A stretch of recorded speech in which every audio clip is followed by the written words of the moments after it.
اب میں آپ کو بتاؤں گی کہ اس چھوٹے سے فرقے میں کتنی بڑی حقیقت بیان کی ہے۔ نمبر 1، سب سے پہلی چیز الوہیت یعنی خدائی کا تصور ہے۔ یہ وسیع کائنات جس کے آغاز اور انجام اور انتہا کا خیال کرنے سے ہمارا ذہن تھک جاتا ہے، جو نامعلوم زمانے سے چلی آ رہی ہے اور نامعلوم زمانہ تک چلی جا رہی ہے، جس میں بے حدود حساب مخلوق پیدا ہوئی اور پیدا ہوئے چلی جا رہی ہے، جس میں ایسے حیرت انگیز کرشمے ہو رہے ہیں کہ ان کو دیکھ کر عقل دنگ رہ جاتی ہے۔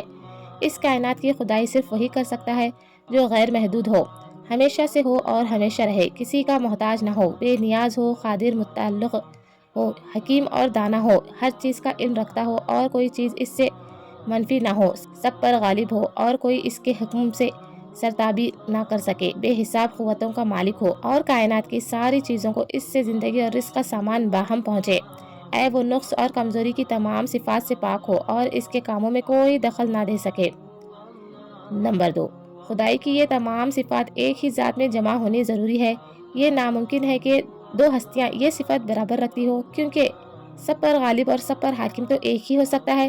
یہ بھی ممکن نہیں کہ یہ صفات تقسیم ہو کر بہت سے خداؤں میں بٹ جائے، کیونکہ اگر حاکم ایک ہو اور عالم دوسرا اور رازق تیسرا تو ہر ایک خدا دوسرے کا محتاج ہوگا، اور اگر ایک نے دوسرے کا ساتھ نہ دیا تو ساری کائنات فنا ہو جائے گی۔ یہ بھی ممکن نہیں کہ یہ صفات ایک دوسرے کو منتقل ہو، یعنی کبھی ایک خدا میں پائی جائے اور کبھی دوسرے میں، کیونکہ جو خدا خود زندہ رہنے کی قوت نہ رکھتا ہو وہ ساری کائنات کو زندگی نہیں بخش سکتا، اور جو خدا خود اپنی خدائی کی صفات نہ کر سکتا ہو وہ کتنی ہی بڑی کائنات پر حکومت نہیں کر سکتا۔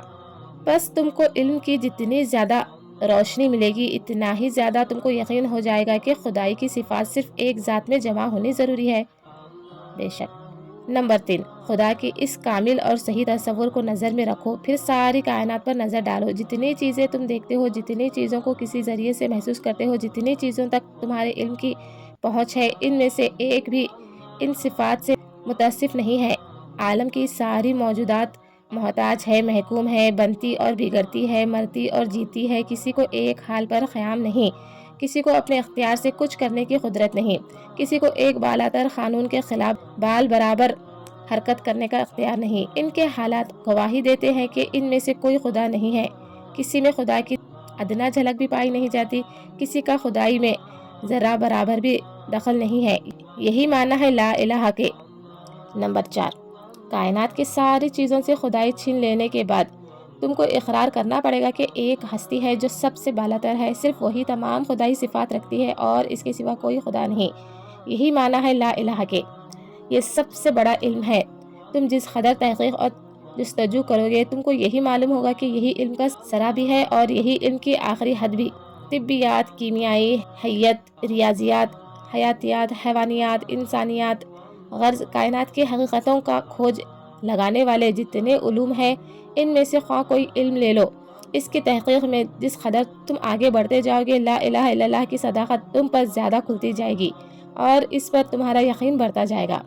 تم کو علمی تحقیقات کے میدان میں ہر قدم پر محسوس ہوگا کہ سب سے بڑی سچائی سے انکار کرنے کے بعد کائنات کی ہر چیز بے معنی ہو جاتی ہے۔ اللہ اکبر۔